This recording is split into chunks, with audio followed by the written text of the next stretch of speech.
श्री स्वामी समर्थ. नमस्कार. आपल्या यूट्यूब चॅनलवर तुमचं खूप मनापासून स्वागत करत आहे. तुमच्या मनातील सर्व चांगली इच्छा स्वामी महाराज पूर्ण करो ही स्वामींच्या चरणी प्रार्थना करते आणि आजच्या नवीन व्हिडिओला सुरुवात करते.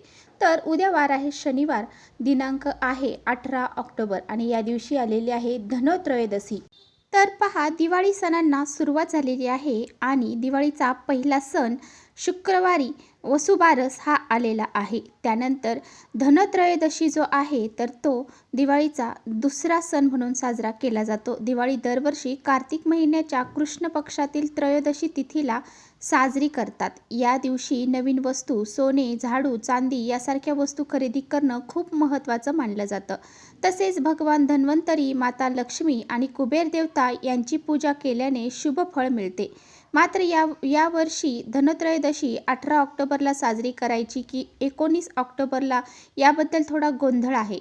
दिवाळी ही 5 दिवसांचा सण मानला जातो. पहिला दिवस वसुबारस, दुसरा दिवस धनत्रयोदशी, तिसरा नरक चतुर्दशी, चौथा दिवाळीची लक्ष्मीपूजन जे असतं तर ते, आणि पाचवा जो आहे तर तो पाडवा आणि त्यानंतर भाऊबीज. तर असे हे दिवाळीचे 5 दिवस जे आहेत तर ते अतिशय महत्त्व. तर या सणाची सुरुवात वसुबारस या दिवशी होते आणि भाऊबीजेच्या दिवशी दिवाळी संपते. दरवर्षी कार्तिक महिन्याच्या कृष्ण पक्षातील त्रयोदशी तिथीला धनत्रयोदशी सण साजरा केला जातो. तर पहा, 18 ऑक्टोबर शनिवारी त्रयोदशी तिथी दुपारी 12:20 सुरू होईल आणि ती 19 ऑक्टोबरला रविवारी दुपारी 1:52 असणार आहे.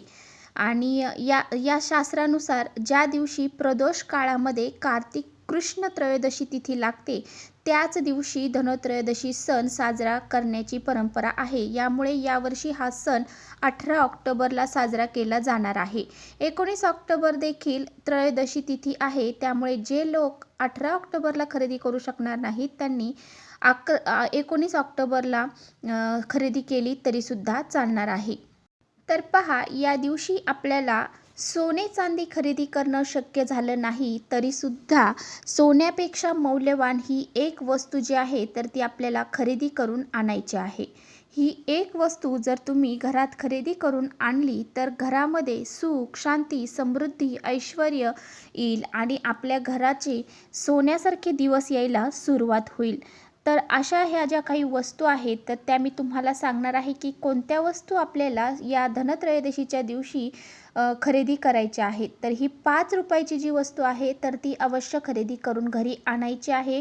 ती कोणती आहे याबद्दलची संपूर्ण माहिती आजच्या व्हिडिओत आपण जाणून घेणार आहोत. त्यामुळे तुम्ही व्हिडिओ स्किप न करता शेवटपर्यंत नक्की बघा, जेणेकरून तुमच्यापर्यंत योग्य ती माहिती पोहोचेल. आपल्या चॅनलवर नवीन असाल तर चॅनलला सबस्क्राईब करा आणि असेच नवनवीन माहितीपूर्ण व्हिडिओ पाहण्यासाठी बेल आयकॉनला प्रेस करा, म्हणजे मी जेव्हा कधी नवीन व्हिडिओ अपलोड करेन त्याचं नोटिफिकेशन सर्वात अगोदर तुम्हाला भेटेल आणि तुम्ही एकही व्हिडिओ मिस करणार नाही. त्याचबरोबर खाली कमेंट्समध्ये जय धन्वंतरी लिहायला अजिबात विसरू नका. व्हिडिओ माहितीपूर्ण वाटला तर आपल्या मित्रपरिवारांसोबत देखील शेअर करा. तर पहा, पौराणिक कथेनुसार कार्तिक महिन्याच्या त्रयोदशी तिथीला समुद्र मंथनाच्या वेळी भगवान धन्वंतरी अमृत कलश घेऊन प्रकट झाले होते. यामुळे या तिथीला धनत्रयोदशी या नावाने ओळखले जाते. म्हणूनच या तिथीला भांडी खरेदी करण्याची परंपरा चालत आलेली आहे. धार्मिक मान्यतेनुसार भगवान धन्वंतरी हे भगवान विष्णूचे अंशावतार आहेत. त्यामुळे धनत्रयोदशीच्या दिवशी धन्वंतरी भगवान विष्णूंची, देवी लक्ष्मी, कुबेर देवता आणि यमराज यांची पूजा करणे महत्त्वाचे मानले जाते. धनत्रयोदशीच्या दिवशी भांडे, चांदी, सोने, झाडू इत्यादी वस्तू खरेदी करणं अत्यंत शुभ मानलं जातं. या दिवशी खरेदी केल्याने धनात वाढ होऊ शकते अशी मान्यता आहे. धनत्रयोदशी खरेदी करण्यासाठी अतिशय महत्त्वाचा दिवस मानला जातो. त्यामुळे जर तुम्हाला या दिवशी अत्यंत मौल्यवान वस्तूची खरेदी करायची असेल तर नक्की तुम्ही या दिवशी खरेदी करू शकता. या दिवशी नवीन घराची खरेदी करू शकता, त्याचबरोबर नवीन गाडी, त्याचबरोबर तुम्हाला घरात एखादी वस्तू खरेदी करून आणायची असेल तीसुद्धा या दिवशी खरेदी करू शकता. आता बघा, या धनत्रयोदशीला जे काही आपण सोनं चांदी खरेदी करतो आणि त्या सोनं चांदीपेक्षाही मौल्यवान वस्तू ज्या आहेत तर त्या कोणत्या आहेत, त्या खरेदी करायच्या आहेत त्याबद्दलची माहिती आपण जाणून घेणार आहोत. तर पहा, आता धनत्रयोदशीला सर्वात महत्त्वाची वस्तू तुम्हाला खरेदी करायची आहे, ती म्हणजे धने. धने ही अत्यंत महत्त्वाची वस्तू आहे. तर पहा, धन्याची खरेदी तुम्हाला या दिवशी अवश्य करायची आहे. जरी तुमच्या घरामध्ये धने असतील तरीसुद्धा या दिवशी तुम्हाला ₹5 का होईना धने हे खरेदी करून घरामध्ये आणायचे आहेत. आता पहा, तुम्हाला या दिवशी धने खरेदी करायचे आहेत आणि याची पूजा देखील तुम्हाला करायची आहे. त्याचबरोबर धने आणि गुळाचा नैवेद्य हा माता लक्ष्मीला दाखवला जातो. त्याचबरोबर देवी लक्ष्मीला सगळ्यात महत्त्वाचा नैवेद्य कोणता असेल तर तो म्हणजे मधाचा. तर मधाचा नैवेद्य तुम्ही अवश्य देवी लक्ष्मीला दाखवायचा आहे. यामुळे देवी लक्ष्मी आपल्यावरती प्रसन्न होते आणि आपल्या घरामध्ये सुख, शांती, समृद्धी, ऐश्वर्य नांदू लागते. त्याचबरोबर तुम्हाला अजून एक वस्तू जी आहे ती म्हणजे विड्याची पानं. तर तुम्हाला 5 का होईना पण विड्याची पानं या दिवशी खरेदी करून घरात आणायची आहेत. आणि ही विड्याची पानं ज्यावेळेस तुम्ही खरेदी करून आणता त्यावेळेस तुम्हाला विड्याच्या पानावरती देवी लक्ष्मी, कुबेर देव, त्याचबरोबर विष्णू भगवान, धन्वंतरी यांची पूजा तुम्हाला या विड्यांच्या पानावरती मांडायची आहे. तर पहा, अशा पद्धतीने तुम्ही जे विड्याची पानं आहेत ती खरेदी करायची आहेत. कारण ज्या घरामध्ये विड्याची पानं खरेदी केली जातात त्या घरामध्ये देवी लक्ष्मी त्यांचं घर सोडून कुठेही जात नाही. आता तुम्हाला मी मगाशी सांगितल्याप्रमाणे मधाचं नैवेद्य जो आहे तर तो देवी लक्ष्मीला दाखवायचा आहे. तर जी काही तुम्ही विड्याची पानं खरेदी करून आणणार आहात त्या विड्याच्या पानावरती थोडासा मध लावून तुम्हाला त्याचा नैवेद्य देवी लक्ष्मीला दाखवायचा आहे. आणि दुसऱ्या दिवशी ती पानं जी आहेत तुम्ही निर्माल्यामध्ये टाकली तरी चालेल किंवा घरामध्ये कोणी पानं खात असतील त्यांना दिले तरी चालेल. आता प्रत्येकाला माहीत नाही की देवी लक्ष्मीला काय प्रिय आहे. आता बरेच जण म्हणतील खीर प्रिय आहे, देवी लक्ष्मीला दूध प्रिय आहे किंवा कमळाची फुलं प्रिय आहे किंवा कोणतेही नैवेद्य तुम्ही म्हणू शकता तो देवीला प्रिय आहे. परंतु देवीला सर्वात प्रिय वस्तू जी आहे तर ती विड्यांची पानं आणि त्यावर जो काही मध आहे तो मध लावलेल्या विड्यांची पानं जी आहेत तर मधाचा नैवेद्य हा अतिशय प्रिय आहे. त्यामुळे आपल्या घरामध्ये माता लक्ष्मी ही येतेच. त्यानंतरची पुढची वस्तू आहे लाह्या बत्ताशे. आता लक्ष्मीपूजनासाठी आपल्याला लाह्या बत्ताशे तर लागतातच. त्यामुळे तुम्हाला ही जी खरेदी करायची आहे तर ती तुम्हाला धनत्रयोदशीच्या दिवशी खरेदी करायची आहेत. यानंतरची पुढची वस्तू आहे ती म्हणजे हळकुंड. आता हळकुंड जर म्हटलं तर ती हळद पावडर नाही तर हळकुंडाच्या गाठ असते तर ती हळकुंडाची गाठ आपल्याला खरेदी करून आणायची आहे. आणि हळकुंड जर तुम्हाला एक जमलं खरेदी करायला तर एक घेऊन या किंवा मग 5 करणं शक्य असेल तर 5 घेऊ शकता. त्यानंतर तुम्हाला एक लाल कपडा घ्यायचा आहे. त्या लाल कपड्यामध्ये तर तुम्हाला काय करायचं आहे, त्या लाल कपड्यामध्ये एक हळकुंड टाकायचं आहे, एक सुपारी टाकायची आहे, एक जायफळ टाकायचं आहे, त्याचबरोबर एक वेलची टाकायची आहे, लवंग टाकायचे आहे, त्याचबरोबर एक कमळगट्ट्याचं बीज.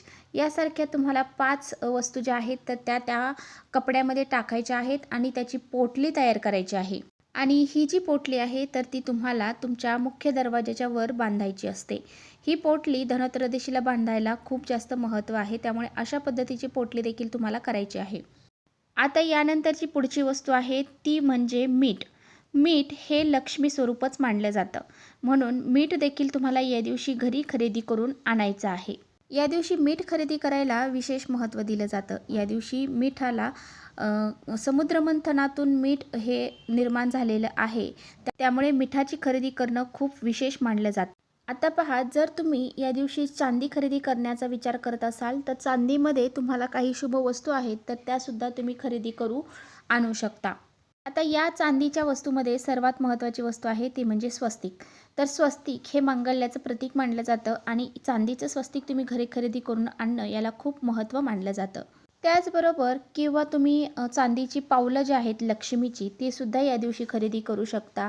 किंवा मग तुम्ही या दिवशी चांदीचं एक नाणं असतं पहा, लक्ष्मीचं त्यावरती फोटो असतो तर ते एक चांदीचं नाणं देखील तुम्ही खरेदी करू शकता. किंवा तुमच्या घरामध्ये लहान मुलगी आहे तर तिच्यासाठी तुम्ही पैंजण खरेदी करू शकता किंवा चांदीची कोणतीही वस्तू तिच्यासाठी तुम्ही खरेदी करू शकता. त्याचबरोबर आपण घरामध्ये कपडे खरेदी करत असतो तर तुम्ही धनत्रयोदशीच्या दिवशी कपडे खरेदी केले तर ते अतिशय शुभ मानले जातात. म्हणून तुम्ही या दिवशी नक्कीच धनत्रयोदशीची खरेदी जी आहे तर ती अवश्य कपडे करू शकता. त्याचबरोबर तुमच्या देवघरामध्ये जे देव आहेत तर त्यांचे वस्त्र जे आहेत तर ते तुमचे जुने झाले असतील आणि त्यांच्यासाठी तुम्हाला वस्त्र हे नक्की खरेदी करायचे आहेत. त्यांच्या खाली आपण जे काही आसन टाकतो ते सुद्धा तुम्ही या दिवशी कपडा जो आहे तर तो खरेदी करू शकता. आता यानंतरची पुढची वस्तू आहे गजलक्ष्मी. जर तुमच्या घरामध्ये गजलक्ष्मी नसेल तर तुम्ही या धनत्रयोदशीला गजलक्ष्मी ही घरात खरेदी करून आणू शकता. ज्या घरामध्ये गजलक्ष्मी असते त्या घरामध्ये कधीही धन, पैसा, संपत्तीची कमी पडत नाही. त्यामुळे आपल्या घरामध्ये जर काही पैशाच्या अडचणी असतील तर तुम्ही या दिवशी गजलक्ष्मी घरामध्ये खरेदी करून आणू शकता आणि तिची पूजाही करू शकता. त्याचबरोबर या धनत्रयोदशीच्या दिवशी श्रीयंत्र देखील तुम्ही घरात खरेदी करून आणू शकता. श्रीयंत्र हे माता लक्ष्मीचं आसन मानलं जातं आणि साक्षात माता लक्ष्मीचं आसन जर आपण घरामध्ये खरेदी करून आणलं तर माता लक्ष्मी आपलं घर सोडून कुठेही जात नाही. ती अतिशय प्रसन्न होते आणि आपल्या घरामध्येच राहते. त्यामुळे आपल्या घरामध्ये सुख, शांती, समृद्धी, ऐश्वर्य हे कायमस्वरूपी टिकून राहते. त्यामुळे जर तुम्हाला या दिवशी श्रीयंत्र खरेदी करणं शक्य असेल तर तुम्ही नक्की श्रीयंत्र घरात खरेदी करून आणू शकता. त्याचबरोबर तुम्हाला या दिवशी लवंग, वेलची आणि त्याचबरोबर आवळे हे देखील खरेदी करायचे आहेत.